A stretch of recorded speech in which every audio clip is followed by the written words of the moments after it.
لیکن اللہ تعالیٰ ہمیں موقع دے رہا ہے کہ ہو سکتا ہے کہ اب میرا یہ بندہ میرے طرف دوڑے گا, میرے طرف آئے گا. اعوذ باللہ من الشیطان الرجیم, بسم اللہ الرحمن الرحیم, وما خلقت الجن والانس الا لیعبدون.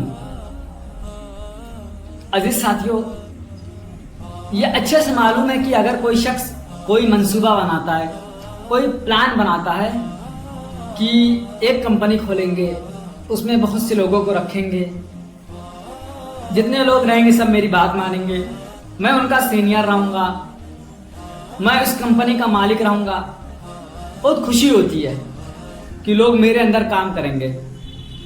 لیکن ایک سوال ہے آپ سے, اگر آپ کے انڈر میں جتنے لوگ کام کر رہے ہیں, آپ نے ان سے فلاں فلاں کام بتا دیا, کسی نے بھی انکار کر دیا کہ میں یہ کام نہیں کروں گا, تو آپ کیا کریں گے؟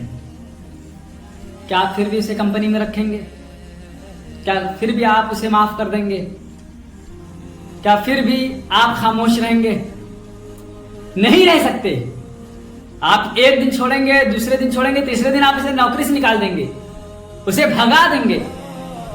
تو پھر سوچئے, اس دنیا کو جس نے بنایا, اس دنیا پہ جس نے ہمیں پیدا کیا, جس نے ہمیں رکھا, ایسے ہی نہیں رکھا ہوگا نا, ایسے اس دنیا کو اللہ تعالیٰ نے نہیں بنا دیا ہوگا نا. تو ہم روز اس کی نافرمانی کرتے ہیں, روز اس رب کو ناراض کرتے ہیں, تو کیا ہماری ناراضگی سے اللہ تعالیٰ خوش ہوتا ہے؟ تو کیا اللہ تعالیٰ ایسے ہی چھوڑ دے گا؟ غور کرنے کا وقت ہے, سمجھنے کا وقت ہے کہ اگر انسان کوئی غلطی کرے تو جو اس کا سینئر ہوتا ہے وہ فوراً نکال دے گا, لیکن جو ہمارا رب ہے, جس نے ہمیں پیدا کیا, جس نے ہمیں دنیا میں بھیجا, ہم روز اس کی نافرمانی کرتے ہیں, روز اس رب کو ناراض کرتے ہیں, اور ہمیں احساس تک نہیں ہوتا کہ ہم کیا کر رہے ہیں.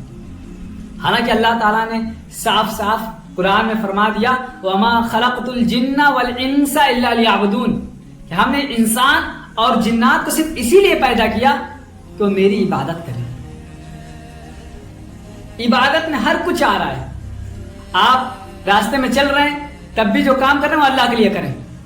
آپ اٹھ رہے ہیں, بیٹھ رہے ہیں, سو رہے ہیں, کسی کے ساتھ جا رہے ہیں, کسی سے تعلقات بنا رہے ہیں, سب چیز میں عبادت جھلکنی چاہیے. لیکن جس مقصد کے اللہ تعالیٰ نے ہمیں پیدا کیا, ہم اسی ایک مقصد کو چھوڑ کر آگے بڑھ رہے ہیں. تو سوچئے کہ اللہ تعالیٰ ہمارا حساب نہیں لے گا. سوچئے کہ اللہ تعالیٰ ناراض نہیں ہوتا ہوگا. ہم انسان کے پکڑ سے بچ سکتے ہیں, لیکن اللہ کے پکڑ سے کیسے بچیں گے؟ جب قیامت قائم ہوگی, اللہ تعالیٰ کے سامنے سب جواب دہ ہوں گے, جواب دیں گے, کھڑے ہوں گے, اس وقت اللہ تعالیٰ صرف اگر اتنا پوچھ لے کہ تجھے دنیا میں کس مقصد کے لیے بھیجا گیا تھا اور تو نے کیا کیا. یہ ایک موقع ہے ہمارے پاس.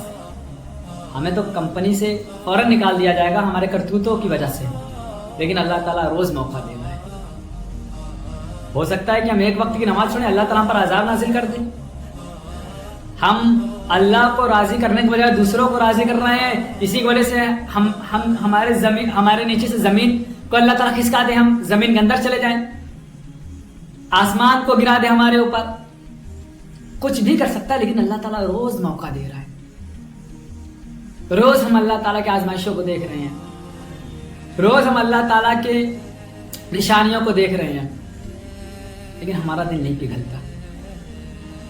اصل میں بات صرف یہ ہے کہ ہمارے اندر سے ڈر جو ہونی چاہیے اللہ تعالیٰ کے لیے وہ ختم ہو گیا. ہم نے اپنے رب کو پہچانا ہی نہیں, ہم نے جانا ہی نہیں کہ اللہ تعالیٰ کس طرح سے اپنے بندوں پہ رحمان ہے, رحیم ہے, اور کس طرح سے جبار ہے, کس طرح سے قہار ہے. پڑھیے اپنے, اللہ تعالیٰ کہہ رہا ہے فَفِرُّوا إِلَى اللَّهِ. ارے دنیا کی طرف کیوں دوڑ رہے ہو, دنیا کی طرف کیوں لگے ہوئے ہو؟ تمہیں تو دوڑنا ہے اللہ کی طرف, بھاگنا ہے اللہ کی طرف, اور آخر میں ہمیں جانا بھی ہے اللہ کی طرف. تو جب ہماری منزل ہی اللہ کی طرف ہے, آخرت ہے, تو جو ہماری منزل ہم اس کی تیاری کیوں نہیں کر رہے ہیں؟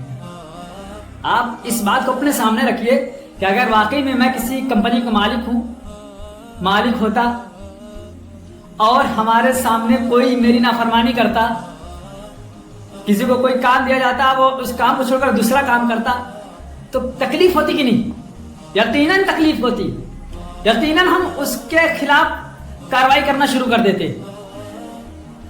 لیکن اللہ تعالیٰ ہمیں موقع دے رہا ہے کہ ہو سکتا ہے کہ اب میرا یہ بندہ میرے طرف دوڑے گا، میرے طرف آئے گا، نیکی کی طرف بڑھے گا۔ اور اللہ تعالیٰ بولتا بھی تو ہے فَأَيْنَ تَذْهَبُونَ، تم کدھر جا رہے ہو؟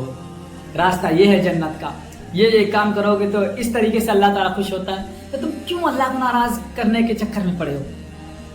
عزیز ساتھیوں سے اتنا کہنا ہے کہ ایک موقع اللہ تعالیٰ نے ہمیں دیا ہے، اس کو غنیمت سمجھے، اور ابھی سے جو بھی وقت ہمارے پاس ہے اس وقت کو اللہ کو راضی کرنے کے لیے لگا دیں، اللہ کو خوش کرنے کے لیے لگا دیں، اور جو کچھ ہم کر چکے ہیں، جو کچھ برائی کیے ہیں، اللہ تعالیٰ سے دعا کرے کہ اللہ تعالیٰ ہمارے اس گناہوں کو معاف کرے، اس غلطیوں کو، اس خامیوں کو معاف کرے۔